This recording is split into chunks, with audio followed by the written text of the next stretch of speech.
আমাদের ইসলাম ধর্মে আছে, যখন কোনো ব্যক্তি কোনো মানুষকে মিথ্যা অপবাদ দেয়, সৃষ্টিকর্তা সেই ব্যক্তিকে ততক্ষণ পর্যন্ত মৃত্যু দিবেন না, যতক্ষণ না সেই একই মিথ্যা অপবাদ সেই ব্যক্তির উপরে লাগে। সুবহান আল্লাহ। এই কথার অর্থ বোঝার তৌফিক আল্লাহ সবাইকে দান করুক। হ্যালো এভরিওয়ান, আসসালামু আলাইকুম। Welcome back to another new vlog. This is Shimul from Rajshahi. সবার কী অবস্থা, কেমন আছেন? আই হোপ সবাই ভালো আছেন, সুস্থ আছেন। গত ৫ থেকে ৬ দিন পর্যন্ত সবার মুখে, মুখে একই কথা শুনছি। আপু আমাদের এইখানে বৃষ্টি হচ্ছে, আপু আমাদের এইখানে বৃষ্টি হচ্ছে। কিন্তু আমাদের রাজশাহী শহরে কিন্তু কোনো বৃষ্টির দেখা নেই। তো আলহামদুলিল্লাহ গতকালকে রাতে কিন্তু আমাদের রাজশাহী শহরে টুকটাক বৃষ্টি হয়েছে।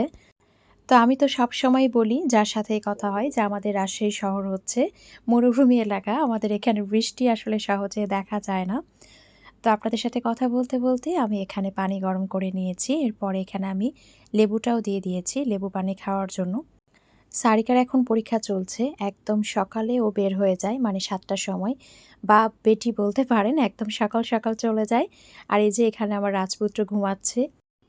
বাসার টুকিটাকি গুছানোর কাজ করে একদম সরাসরি চলে এসেছি বেলকনিতে। তখন বাজে প্রায় ৭:৩০। তো বাসায় যখন গাছ থাকে দেখবেন যে একদম সকালবেলায় বেলকনিতে না আসলে হয় না, সেই গাছগুলোর মুখ না দেখলে হয় না। তো এই যে আমার বাগান বিলাস গাছে খুব সুন্দর বাগান বিলাসের ফুল ফুটেছে। এত সুন্দর লাগছিল, হোয়াইট কালার মানেই আসলে অন্যরকম স্নিগ্ধতা। আমার এই বেলকনিতে মানি প্লান্টের গাছগুলো এত পরিমাণে বড় হয়েছে, যেটা দেখলে সত্যিই অনেক ভালো লাগে। তো আমি আসলে প্রত্যেকদিন সকালে কিন্তু ২ বেলকনিতেই গাছগুলো দেখি। তো গাছ না দেখলে সত্যিই ভালো লাগে না। গাছগুলো কেমন হয়ে আছে, কোন পাতাটা ভালো আছে, কোন পাতাটা ঝরে যাচ্ছে। এখন সারিকার ঘরের যে বেলকনি আছে সেখানে চলে আসলাম। তো বেলকনি দেখা যায় আমি প্রত্যেকদিন সকালে কিন্তু বেলকনিটা মুছে ফেলি। এতে করে আমার মনে হয় গাছগুলো দেখতেও খুব ভালো লাগে। আর এই যে অর্গানাইজারটা, এটা কিন্তু আমি নতুন নিয়ে এসেছি। এখানেও কিছু গাছ আমি লাগাবো। আসলে সময় পাচ্ছি না। আর এই বাগান বিলাসটাতে কিন্তু কোনো ফুল আসেনি। এখানে দেখেন প্রচুর পরিমাণে পাতা হয়েছে। আমার কথা বলতে গিয়ে বারবার গলা বসে যায়। একদমই গলা যেন ওঠে না। কোনো ঠান্ডা নেই, কিন্তু দেখা যাচ্ছে গলা বসে যাচ্ছে। তো এই হচ্ছে আমার ২ বেলকনির মাশাআল্লাহ গাছগুলো। তো রাতেই আমি দেখা যায় অনেক কাজ করে রাখি। যেহেতু এখন আমার বাসায় হেল্পিং হ্যান্ড নেই, একা হাতে সবকিছু করতে হচ্ছে। আসলে একটু হিমশিম খাচ্ছি। তো যারা এই মুহূর্তে আমার ভিডিওটি দেখা শুরু করেছেন, তারা প্লিজ একটা লাইক দিয়ে ভিডিওটি কন্টিনিউ করবেন। আর যারা আমার চ্যানেলটি আজকে নতুন ভিজিট করছেন, যদি আমার ভিডিওটি ভালো লেগে থাকে তাহলে আমার চ্যানেলটি সাবস্ক্রাইব করে আমার সঙ্গে থেকে যেতে পারেন। আর এই যে আরেকজন কিন্তু ঘুম থেকে উঠে গিয়েছে। তো আমি ওকে বলছিলাম, "এই ওয়ালে তুমি আবারও বেশি পরিমাণে কখন এঁকেছো?" তো এগুলো জিজ্ঞেস করলে ও কিছুই বলে না, শুধু হাসি দিবে। তো আসলে ছোট বাচ্চাদেরকে কন্ট্রোল করা যায় না। তো এখানে ও হুট করে ঘুম থেকে উঠে গিয়েছিল। তো ওর চ্যানেল মনে হয় এখানে খুঁজে পাচ্ছিল না, এজন্য বিরক্ত হচ্ছিল। তা আসলে ছোট বাচ্চা উঠে যাওয়া মানে তার পিছনে কিন্তু অনেক সময় দেয়া। তাকে ব্রাশ করিয়ে দেয়া, তাকে আসলে ক্রিম মাখিয়ে দেয়া, তাকে খাওয়ানো, সবকিছু মিলিয়ে কিন্তু আসলে দেখবেন বাসায় ছোট বাচ্চা থাকলে তাদের পিছনে কিন্তু আমাদের মায়েদের অনেক সময় চলে যায়। তো এই যে ওকে ব্রাশ করিয়ে দিচ্ছিলাম, আর ব্রাশও একদমই করতে চায় না। মেয়েটা এরকম ছিল না। তবে ও কিন্তু একদমই অনীহা দেখায় ব্রাশের বিষয়ে। ওকে যদি না বলা হয়, ও কিন্তু ব্রাশ করতেই আসবে না, এমন একটা বিষয়। তো যাই হোক, খুব তোড়জোড় করে ওকে আসলে ব্রাশ করানো লাগে। কারণ এখানে যদি একটু সময় আমি এদিক ওদিক তাকাই বা কোনো কাজে রান্নাঘরেও যাই, ও এখানে হ্যান্ড ওয়াশ নামিয়ে ফেলবে, ফেস ওয়াশ নামিয়ে ফেলবে, পেস্ট নামিয়ে ফেলবে। তো ওর আসলে দুষ্টুমির কোনো শেষ নেই, যত ধরনের দুষ্টুমি করা যায়। তো বাচ্চারা তো আসলে দুষ্টুমি করবে, এটা খুব স্বাভাবিক একটা বিষয়। চঞ্চল বাচ্চাও কিন্তু আল্লাহর দেয়া অনেক বড় একটা নেয়ামত। তো এখানে আমি ওকে টিভির ঘরে বসিয়ে রেখে এসে ওর জন্য এখানে কিসমিস এবং বাদামটা নেব। বাচ্চারা আসলে সকালে ঘুম থেকে উঠে কিন্তু দেখবেন খুব একটা ভারী খাবার খেতে চায় না। আমার বাচ্চারা তো আসলে চায় না। আমি জানি না, আমি অন্যান্য মায়েদের কাছ থেকেও শুনেছি, বেশ কিছুই আসলে এরকম শুনেছি যে তারাও কিন্তু সকালে উঠে ভারী খাবারটা খেতে চায় না। তো আমি যেটা করি, সকালে উঠে ওদেরকে একটু হালকা বাদাম কিশমিশ দিয়ে একটু পানিটা খাইয়ে দিই। তার ০.৫ ঘন্টা বা ১ ঘন্টা পর তারপরে দেখা যায় আমি ওদেরকে ভারী নাস্তাটা দেই। তো এর মধ্যে ওকে আমি নাস্তাটাও খাইয়ে দিয়েছি। আর সারিকাও চলে এসেছে। ও খাওয়া-দাওয়া করছে। তো দেখা যায় সকালে আসলে এত পরিমাণে কাজ থাকে, কোন দিক থেকে কি শুরু করব কোনো কিছু বুঝে উঠতে পারি না।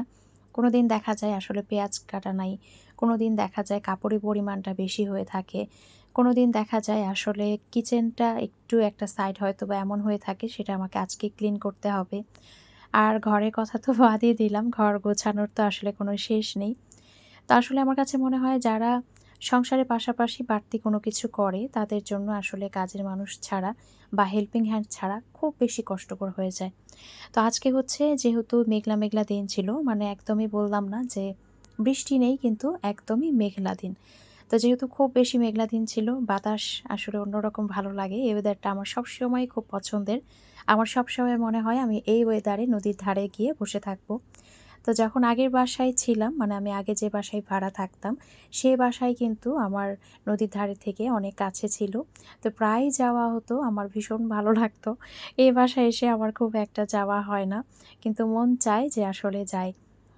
তো আসলে মাঝে, মাঝে চিন্তা করি সময় চলে যাচ্ছে, আর এই ধরনের মন মানসিকতাও হয়তোবা যখন আরো একটু বয়স হবে তখন থাকবে না। আর এখন ইচ্ছে করছে, কিন্তু আসলে যাওয়ার সুযোগটা পাই না। যেহেতু মেয়ের পরীক্ষা, চাইলেও আসলে বাসা থেকে এখন বের হতে পারছি না। তো আপনাদের সাথে কথা বলতে, বলতে এদিকে কিন্তু বেগুন ভাজা করে নিয়েছি, আর ফলি মাছটাও একদম কড়া করে ভেজে নিয়েছি। তো ফলি মাছটা এভাবে একদম কড়া ভাজি খেতে সারিকার বাবা ভীষণ পছন্দ করে।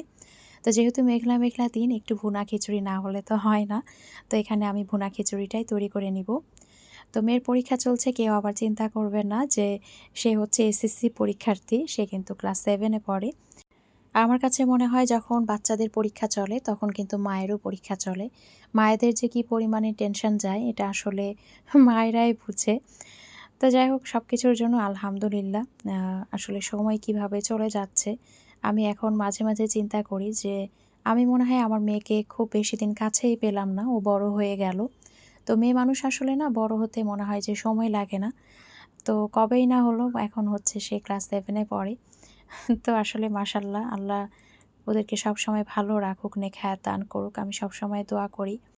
আমার কাছে মনে হয় একটা সংসার জীবনের একদম যে শেষ প্রাপ্তি, বা বলতে পারেন যে একটা যে বড় সম্পদ, সেটা হচ্ছে সন্তান। একটা সন্তানকে যদি ভালোভাবে মানুষ করা যায়, তাহলে আমার কাছে মনে হয় সেটাই হচ্ছে আমাদের সারা জীবনের সংসার জীবনের একটা বড় সম্পদ।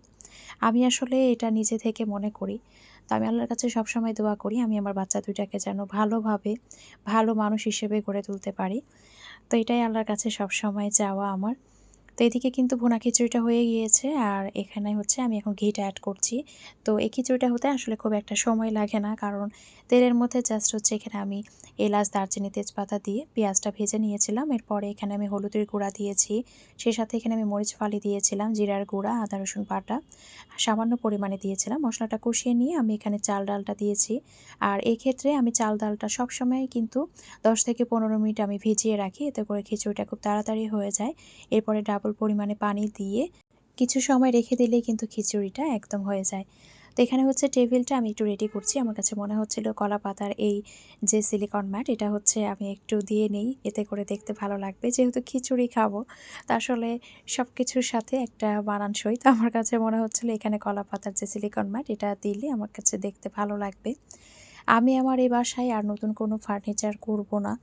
আর নতুন কোনো জিনিসও ওভাবে হয়তোবা কিনব না। টুকটাক জিনিস যেগুলো, সেগুলো তো আসলে কেনা লাগেই। তবে আমি ভারী বা বাড়তি কোনো জিনিস এই বাসায় আসলে আর করব না। অনেক জিনিস হয়ে গিয়েছে।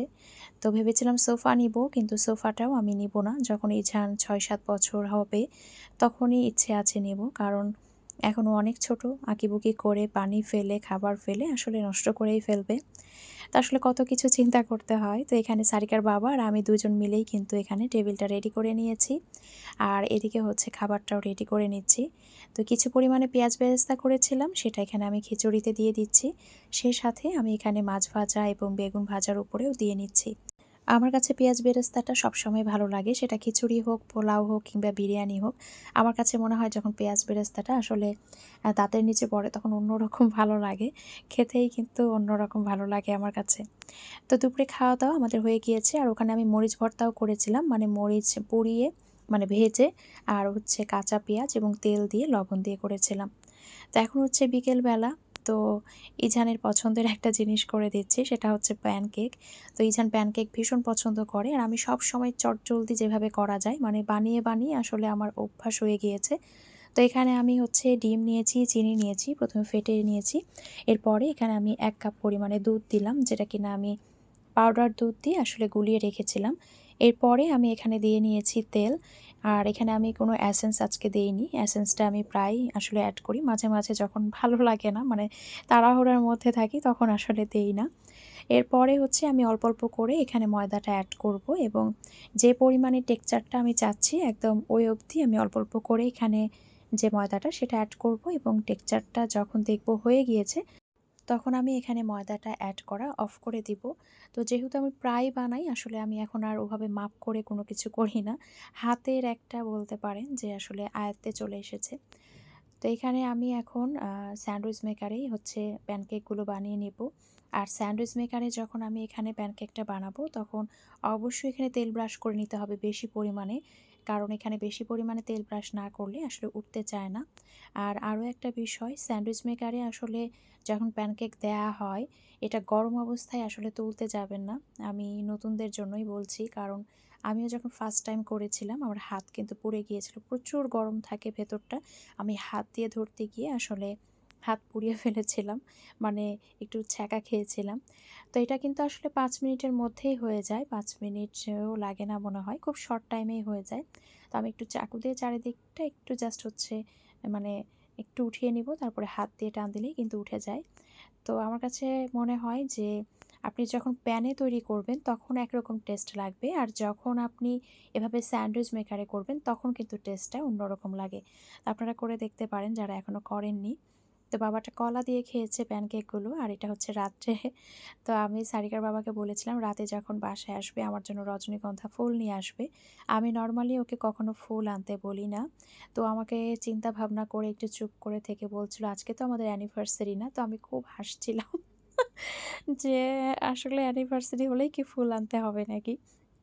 তো এটা নিয়ে আসলে একটু হাসাহাসি করছিলাম। তো রোজটা আমি চাইনি। সে গোলাপটা এখানে নিজের ইচ্ছায় নিয়ে এসেছিল। আর এখানে কালার রুটি নিয়ে এসেছিল।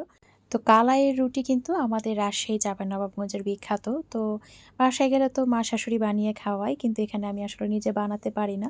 তাই কিনেই খাওয়া হয়। আর ফুলগুলো রাখার পরে ভীষণ সুন্দর লাগছিল। এই ফ্লাওয়ার ভাসটা আমাকে হাবিবা আপু ঈদের সময় গিফট করেছিল।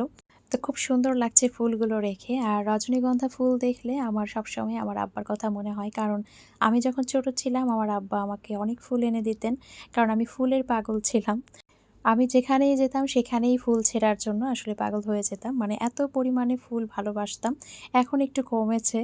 তো আজকের ভিডিওটি এখানেই শেষ করছি। সবাই ভালো থাকবেন, সুস্থ থাকবেন। আমাদের জন্য দোয়া রাখবেন। আমার মায়ের জন্য দোয়া রাখবেন। দেখা হয়ে যাবে নেক্সট কোনো ভিডিওতে। আল্লাহ হাফেজ।